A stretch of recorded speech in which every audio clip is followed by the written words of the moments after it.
Pessoal, existem algumas necessidades básicas no desenvolvimento humano que, se ausentes, podem causar dano no ser humano, como apego, autonomia, limites, validação e espontaneidade. Isso faz parte da teoria dos esquemas da teoria cognitiva comportamental. Hoje eu trago a nossa amiga Rejane Ferreira para conversar sobre esse assunto. Ficou meio confuso, mas você vai saber tudinho com ela agora. Oi, Rejane, bom dia! Bom dia, Cleide! Olha que esse estúdio tá num bálsamo de energia boa depois dessas músicas aqui. Não, que maravilha, delícia! bom demais. Aí, que show! Que show, né, Rejane? Aí a gente emociona, a gente fica feliz de ver esse trabalho tão maravilhoso da nossa Igreja Católica, né? E a vila é tão gratificante, né? Assim, eu conheço alguns colaboradores de lá, assim, eles fazem com muito amor, isso é tão bonito de se ver. Nossa, maravilhoso. Bom, esse negócio que a gente vai conversar hoje, esse trem, vamos conversar sobre isso e vamos entender tudo isso. Quais os alicerces que a psicologia traz para o bom desenvolvimento humano? Cleide, olha, eu queria primeiro começar hoje falando que esse nosso encontro de hoje, essa entrevista, né? A ideia é fazer uma provocação com você que está aí em casa nos assistindo. É claro que isso aqui, de forma alguma, tem a pretensão de substituir uma psicoterapia. Só um instantinho, vamos botar seu colarzinho para dentro que está incomodando o microfone. Só puxar aí, para o pessoal ouvir. O pessoal tem que ouvir você melhor. Tudo que você fala é muito importante. Eu não sei se isso aqui faz assim. Peraí, vou ajudar Posso aqui. tirar, gente? Peraí. Perdão. Espero que dê agora, hein, gente? Tá vendo quem? Olha lá, gente, tá chovendo em Goiânia hoje, olha que maravilha. Ó, trem balso. Gente, Goiânia é uma cidade ultra mega seca, né? Nós temos a umidade relativa do ar aqui muito baixa. E ontem nós tivemos o privilégio de vir uma chuva. E essa chuva trouxe pra gente assim uma paz, um lenitivo, uma coisa gostosa, assim como a Rejane quando ela veio aqui. Pra gente entender um pouquinho dessa psique, dessa coisa louca. Então vamos lá. Então a pretensão nossa, de forma alguma, é substituir esse nosso momento para um processo realmente terapêutico. Mas é legal a gente trazer alguns conceitos teóricos que a psicologia tem para ajudar você que está nos assistindo a se dimensionar melhor.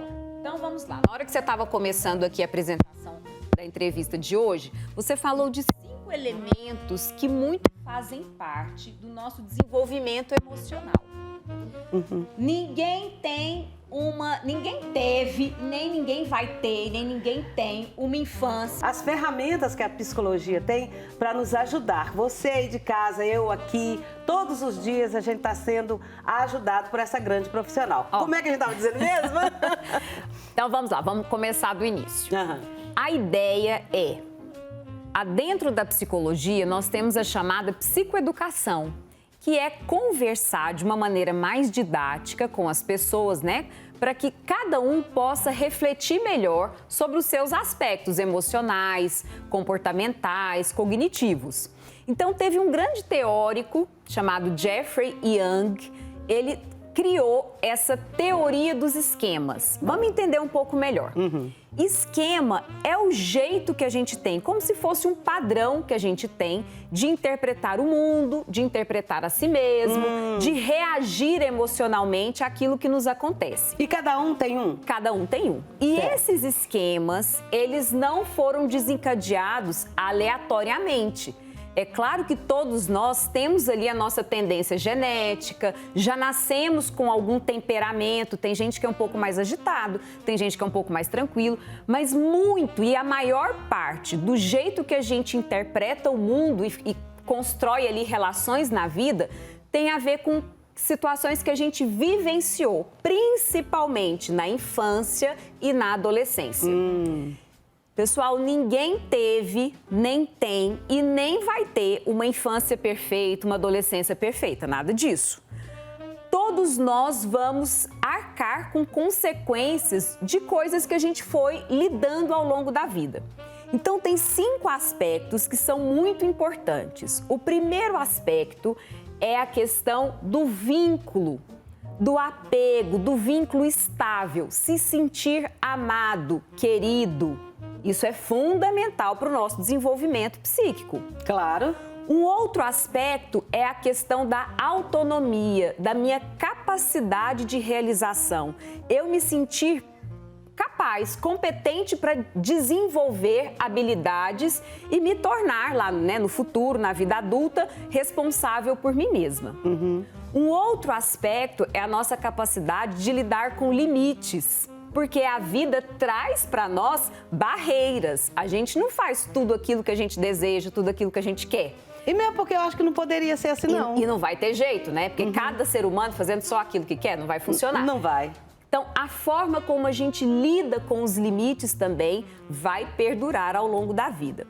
Tem um outro aspecto que é o aspecto da validação. Validar, saber validar quem a gente é, a nossa identidade, o que a gente sente, que é outra tarefa também, que num primeiro momento não é a gente que se valida, são as pessoas com quem a gente convive, principalmente figuras mais próximas, né? Pai, mãe, avós, pessoas que são ali, escola, os primeiros amigos que vão validar ou não. Validar é colocar valor, né? Dar autenticidade para aquilo que eu sou. Nem todo mundo dá conta de desenvolver isso ao longo da vida. Esse aí parece que é mais complexo. Você abriu outra chave. Então, ó, e tem mais, depois a gente pode voltar nele. E só pra gente fechar. E o último, gente, também as nossas habilidades de espontaneidade, de entusiasmo com a vida, de prazer. Tem muitas pessoas também que vieram de uma formação que não tiveram ali facilidade de colocar isso à tona e muitas vezes não tiveram nem exemplos, né, de pessoas que realmente se permitiram ser assim espontâneas e entusiasmadas com a vida. E isso vai repercutindo ao longo dos anos. Vamos começar a falar pelo primeiro que você disse? Vamos falar um pouco mais dele, que eu acho muito importante. Eu não sei se você sabe, aqui na TV, as pessoas me intitularam de vó de todo mundo, né? Eu achei ótimo. E tem uma das meninas que teve, assim, muito... Ela teve uma barreira para chegar nisso. Mesmo que seja uma grande brincadeira, mas ela pegou, me confessou um dia, olha, eu só não fui, assim, muito legal com você, não aproximei muito com você, porque eu não tive uma avó legal. A minha avó era uma megera. E a gente custa pensar nisso, né? Então, se você não tem amor de mãe, de pai, de vô, de vó, de irmão, o que passa na cabeça dessa pessoa? Quem é essa pessoa? Excelente pergunta. Ainda bem, né? Que a nossa vida ela é tão plural, tão multifacetada, que isso é muito bacana. Nós temos um contexto múltiplo de relações. Então, a gente torce muito para que aquelas pessoas que não tiveram ali, de repente, numa figura, pode ser a avó, pode ser uma figura materna, paterna ou qualquer outra pessoa, que não veio com aquele, que não recebeu realmente aquele vínculo estável, amoroso, que ela possa ter outras possibilidades de deixar isso florar. É o que a gente mais torce para acontecer. Agora, essa questão do vínculo é muito interessante. Às vezes, mesmo uma pessoa que está ali muito presente na vida da criança, do adolescente, não necessariamente esse vínculo é estável. E isso é muito impactante. Tem hora que eu me sinto querida, tem hora que não. Tem hora que eu me sinto amada, tem hora que não. Aí a criança, o adolescente fica tentando desvendar, né? Então, o que é que eu preciso fazer? O que é que você quer que eu... Quem é a pessoa que você quer que eu me torne para aí, a partir disso, você me considerar mais, me amar mais? E isso, gente, fica gravado nas nossas memórias e vai perdurar ao longo da vida. São pequenas, imagine você vivendo ao longo da sua vida pequenas dosagens de atenção, amor, acolhimento e pequenas dosagens de rejeição, discriminação, punição pelo seu jeito de ser. Isso vai acontecendo várias vezes e a gente vai consolidando lá no nosso campo mental quem a gente é. E isso lá na frente pode se tornar algo que a pessoa dê conta de contornar ou não. Então, por exemplo, essa relação, por exemplo, de me sentir amada, querida, vai fazer muita diferença para eu dar conta de me relacionar com uma pessoa nesse formato. de me sentir realmente amada e querida por aquela pessoa. Se eu não tomar cuidado, por exemplo, eu posso passar a acreditar que ser amada, ser querida de verdade é algo que nunca vai acontecer na minha vida. Então quer dizer que essa pessoa ela está recebendo uma relação de tapas e beijos? Como se fosse isso. E nessa relação de tapas e beijos, ela pode achar que, por exemplo, amar é isso. Se relacionar bem com uma pessoa é isso. Tanto no recebimento, então alguém que me dê tapas e beijos para mim tá bom, e na hora que eu também for demonstrar o meu vínculo para essa pessoa, eu também demonstro entre tapas e beijos. Tá vendo como é um ciclo que, se a gente não se tornar mais consciente dele, a gente consolida esse padrão de funcionamento, perpetua e acaba manifestando da mesma forma caso a pessoa for lhe ter filhos, por exemplo. Então, se eu começar a identificar esse comportamento em mim, né, que talvez eu esteja tratando meu filho assim, meu marido assim, ou qualquer colega de trabalho assim, o que eu tenho que fazer? Então, a ideia da terapia do esquema é, num primeiro momento, nos alertar sobre essas possibilidades, fazer uma reflexão mesmo. Qual que será? Ou não precisa ser só uma, geralmente não é. Nessas facetas, nesses ingredientes que a gente teve durante a infância e adolescência, o que perdurou mais, o que não te ajudou muito? Vamos tentar refletir, né, hoje, na minha vida adulta, o que eu ainda carrego aqui comigo de elementos, de ingredientes que eu recebi lá atrás.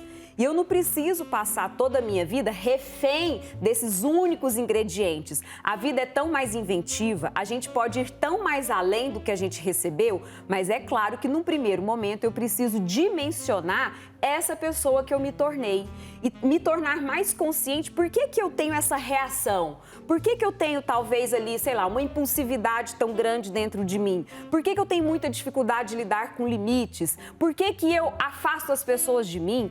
Por que eu tenho tanta dificuldade de sentir prazer? Por que eu desvalorizo a alegria e acho que quem é alegre é fraco, é frágil? Por que eu tenho tanta dificuldade de sentir fragilidade? Eu tenho que ser assim, assado? Então, essas histórias, esses porquês, eles estão na maioria das vezes, associados a esquemas que a gente foi tendo ao longo do nosso desenvolvimento. Então, nós vamos discutir os outros 4 esquemas na próxima vez que você vier aqui, porque eu acho da maior importância conversarmos sobre isso. Excelente. Agora eu te agradeço muito. Super combinado. Boa semana. Obrigada.